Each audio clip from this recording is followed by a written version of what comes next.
Hello everyone.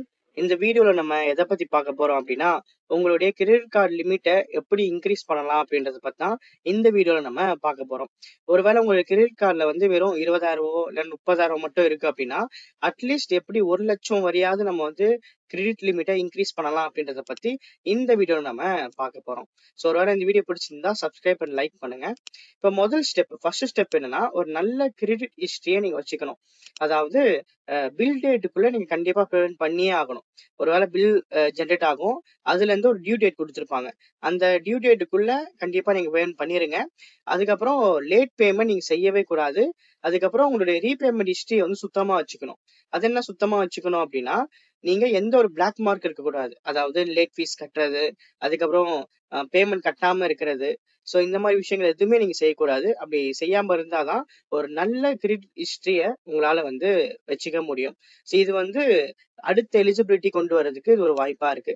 ரெண்டாவது என்னன்னா வந்து கிரெடிட் யூட்டிலைசேஷன்ஸ். அதாவது உங்ககிட்ட 1,00,000 லிமிட் இருக்குன்னு வச்சுக்கோங்களேன். அதை நீங்க வெறுமனே 20% மட்டும் தான் நீங்க யூஸ் பண்ற மாதிரி இருக்கும். அதாவது 20,000. இப்போ 1,00,000 லிமிட் அப்படின்னா அதுல நீங்க வெறும் 20,000 மட்டும் தான் நீங்க செலவு பண்ணிருக்கணும். நீங்க நினைக்கலாம், என்ன பிரதர் 20,000 தானா அப்படின்னா, ஆமா. ஏன்னா உங்களுக்கு கிரெடிட் லிமிட் இன்க்ரீஸ் பண்ணணும் அப்படின்னா பேங்க்ல இதெல்லாம் பார்ப்பாங்க. ஸோ 1,00,000 லிமிட் இருக்கு அப்படின்னா வெறுமனே வந்து 20% மட்டும் யூஸ் பண்ணுங்க. அதாவது 20,000 மட்டும் நீங்க யூஸ் பண்ணலாம். ஃபார் எக்ஸாம்பிளுக்கு நான் சொல்றேன். 20% மட்டும் நீங்க யூஸ் பண்ணணும். அப்படி யூஸ் பண்ணா மட்டும்தான் உங்களால என்ன என்ன பண்ண முடியும் அப்படின்னா, இந்த கிரெடிட் யூட்டிலைசேஷனை குறைவாக நீங்க யூஸ் பண்ண முடியும். இதன் மூலமா வந்து உங்களால கிரெடிட் லிமிட்டை வந்து ஏத்த முடியும். சரிங்களா? 3வது ஸ்டெப் என்ன அப்படின்னா, உங்களுடைய இன்கம் வந்து அப்டேட் பண்றது. ஒருவேளை வந்து நீங்க கிரெடிட் கார்டு வாங்கியிருப்பீங்க. ஒரு 6 மாசம் கழிச்சு உங்களுடைய சேலரி இன்க்ரீஸ் ஆகுது அப்படின்னா, நீங்க என்ன பண்ணணும்னா, அந்த கிரெடிட் கார்டு போர்ட்டல்ல போயிட்டு உங்களுடைய பேங்க் ஸ்டேட்மெண்ட்டை வந்து அப்டேட் பண்ணணும். ஆக்சுவலா இது முக்கியம் இல்ல. ஏன்னா நெறைய பேருக்கு வந்து இன்கம் ப்ரூஃப் கேட்காமலே வந்து உங்களுடைய கிரெடிட் ஹிஸ்டரிய பார்த்து அவங்களே வந்து கிரெடிட் லிமிட்ட இன்க்ரீஸ் பண்றாங்க. ஸோ என்ன பொறுத்தவரையும் இந்த 3 ஸ்டெப் அவசியம் இல்ல. மேபி உங்களுக்கு இன்னும் நல்லா உங்களுக்கு கிரெடிட் லிமிட் இன்க்ரீஸ் ஆகணும் அப்படின்னா, இது பண்றதும் ஒரு விஷயத்துல நல்லதுதான். ஸோ உங்களுடைய லேட்டஸ்ட் சேலரிய வந்து அந்த கிரெடிட் கார்டு போர்ட்டல்ல வந்து அப்டேட் பண்ணுங்க. அடுத்து 4வது ஸ்டெப் என்னன்னா வந்து கிரெடிட் கார்டை வந்து ரெஸ்பான்சிபிளா நீங்க பயன்படுத்தணும். அதாவது இந்த ஒரு சைக்கிள் யூஸ் பண்ணணும். கார்டு வச்சு நீங்க பர்ச்சேஸ் பண்றீங்க. அதுக்கப்புறம் அது பில் வருது. ஸோ பில் வந்த பிறகு அது நீங்க கரெக்டா ஆன் டைம்ல பேமெண்ட் பண்ணணும். ஸோ இந்த விஷயங்கள் நீங்க பண்ணாலே போதும். ஆனா முக்கியமானது என்ன தெரியுங்களா? இங்க பாருங்க. மினிமம் டியூ மட்டும் தொடர்ந்து செலுத்துவதை தவிர்க்கவும். ஆமா. என்னன்னா வந்து மினிமம் டியூ நீங்க கட்டக்கூடாது. அதாவது பில் ஜெனரேட் ஆன பிறகு இப்போ நீங்க 5,000 வந்து செலவு பண்ணிருக்கீங்கன்னு வச்சுக்கோங்களேன்.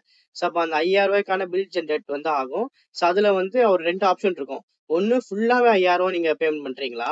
இல்லன்னா வெறுமனே 250 மட்டும் பேமெண்ட் பண்றீங்களா அப்படின்னு கேட்கும். ஸோ நம்ம என்ன நினைப்போம், சரி 250 வந்து ரொம்ப சின்னதா இருக்குன்னு சொல்லிட்டு அந்த பேமெண்ட் நம்ம பண்ணுவோம். ஆனா நீங்க அப்படி பண்ணீங்க அப்படின்னா பேலன்ஸ் அமௌண்ட் ஃபுல்லா இன்ட்ரெஸ்ட் தான் போடுவாங்க. ஸோ அதனால மினிமம் டியூ நம்ம கட்டுறது தவிர்க்கணும். ஃபுல் பேமெண்ட் பண்றது ரொம்ப ரொம்ப முக்கியமா இருக்கு. இப்ப நம்ம 5வது ஸ்டெப்ஸ் பார்க்கலாம். 5வது ஸ்டெப்ஸ் என்ன அப்படின்னா, சிம்பிள் தான்.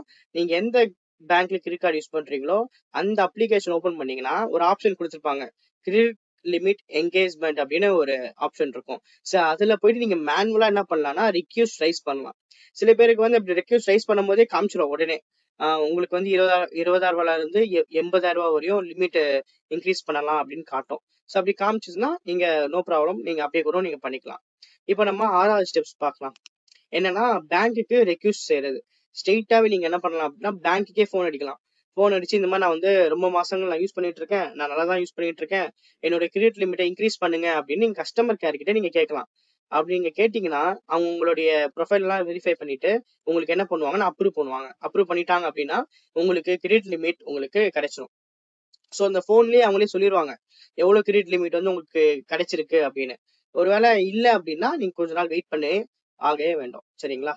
இப்போ 7வது ஸ்டெப்ஸ் என்ன அப்படின்னா, முக்கியமானது என்னன்னா, இந்த 1,00,000 ஒருவேளை வந்து உங்களுக்கு லிமிட் கிடைச்சிருச்சு அப்படின்னா, அதிகமா கிடைச்சதுன்னா, அதாவது ஒரு 1,00,000வோ இல்லைன்னா 1,20,000வோ இல்ல 80,000வோ அப்படி கிடைச்சதுன்னா கூட நீங்க என்ன பண்ணணும் அப்படின்னா, ரொம்ப அதை பார்த்து செலவு பண்ணணும். ஏன்னா 1,00,000 1,20,000 லிமிட் இருக்கு. அதுக்காக நம்ம கண்டபடி வந்து நம்ம செலவு பண்ணக்கூடாது. இது வந்து போனஸ் பாயிண்ட். 7வது பாயிண்ட். ஓகேங்களா? சப்போ நீங்க பண்ண வேண்டியது என்னன்னா, மொத்தம் 6 ஸ்டெப்ஸ் நீங்க பண்ண வேண்டியது இருக்கு. அப்ப முதல் ஸ்டெப்ஸ் என்னன்னா, உங்களுடைய கிரெடிட் ஹிஸ்டரியை வந்து ரொம்ப ஹெல்த்தியா வச்சுக்கணும். அதுக்கு நீங்க என்ன பண்ணணும்னா லேட் ஃபீஸ்லாம் கட்டக்கூடாது. கரெக்டா டியூ டேட்டுக்குள்ள பேமெண்ட் பண்ணிடணும். 2வது ஸ்டெப்ஸ் என்னன்னு பாத்தீங்கன்னா கிரெடிட் யூட்டிலைசேஷன்ஸ். அதாவது ஒரு 1,00,000 உங்ககிட்ட டோட்டல் லிமிட் இருக்குன்னா வெறும் 20% மட்டும் யூஸ் பண்ணுங்க. ஸோ அப்பதான் பேங்க்குக்கு ஒரு நம்பிக்கை வரும். ஓகே, இவர் வந்து தேவையில்லாம செலவு பண்றது கிடையாது. ஸோ இவர் தேவைன்னா மட்டும் தான் செலவு பண்றாரு. ஸோ அப்போ நம்ம இவங்களுக்கு நம்பி நம்ம லிமிட் இன்க்ரீஸ் பண்ணலாம் அப்படின்னு பேங்க்குக்கு ஒரு நம்பிக்கை ஒன்று வரும். சரிங்களா? 3வது என்ன அப்படின்னா உங்களுடைய பேங்க் ஸ்டேட்மெண்ட் வந்து அப்டேட் பண்ணுங்க. ஒருவேளை இன்க்ரீஸ் ஆச்சுன்னா உங்களோட சேலரி இன்க்ரீஸ் ஆச்சுன்னா அதை அப்டேட் பண்ணுங்க. 4வது ஸ்டெப்ஸ் என்ன அப்படின்னா கிரெடிட் கார்டை ரொம்ப ரெஸ்பான்சிபிளா பயன்படுத்துங்க. அதாவது நீங்க என்ன செலவு பண்ணீங்களோ அந்த பேமெண்ட் மட்டும் தான் நீங்க கட்டணும். ஸோ மினிமம் டியூ தயவு செஞ்சு கட்டிடாதீங்க. அப்படி கட்டினீங்கன்னா நீங்க தான் சிக்கல்ல மாட்டிப்பீங்க. ஏன்னா இன்ட்ரெஸ்ட் நம்ம அதுக்கு எக்கச்சக்கமா போடுவாங்க. ஸோ அதனால நம்ம பார்த்து அதை யூஸ் பண்ணணும். 5வது ஸ்டெப்ஸ் என்னன்னா அப்ளிகேஷன்லயே போயிட்டு ரெக்வஸ்ட் கொடுக்கலாம். இந்த மாதிரி லிமிட் இன்க்ரீஸ் பண்ணுங்க அப்படின்னு ஒரு பட்டன் இருக்கும். ஸோ அதை யூஸ் பண்ணி கூட நீங்க லிமிட் இன்க்ரீஸ் பண்ணிக்கலாம். கடைசியா 6வது ஸ்டெப்ஸ் என்னன்னா நீங்க ஸ்ட்ரெயிட்டா பேங்க்குக்கே நீங்க கால் பண்ணி சொல்லலாம். இந்த மாதிரி வந்து என்னோட லிமிட் வந்து இன்க்ரீஸ் பண்ணுங்க அப்படின்னு. ஸோ அப்போ இந்த 6 ஸ்டெப்ஸை நீங்க ஃபாலோ பண்ணீங்க அப்படின்னா நிச்சயமா வந்து உங்களுடைய கிரெடிட் லிமிட் வந்து இன்க்ரீஸ் ஆகிறதுக்கு வாய்ப்புகள் இருக்கு. ஆனா நீங்க மினிமம் அந்த கிரெடிட் கார்டை வந்து ஒரு 6 மாசமாவது யூஸ் பண்ணியிருக்கணும். நல்லா யூஸ் பண்ணியிருக்கணும். அப்பதான் பேங்க்குக்கு ஒரு நம்பிக்கை வந்து உங்களுக்கு என்ன பண்ணுவாங்கன்னா கிரெடிட் வந்து இன்க்ரீஸ் பண்ணுவாங்க. ஸோ அப்படின்னா இந்த வீடியோ வந்து உங்களுக்கு யூஸ்ஃபுல்லா இருக்கும்னு நினைக்கிறேன். ஒருவேளை உங்களுக்கு இந்த வீடியோ பிடிச்சிருந்தா லைக், சப்ஸ்கிரைப் பண்ணுங்க. தேங்க்யூ.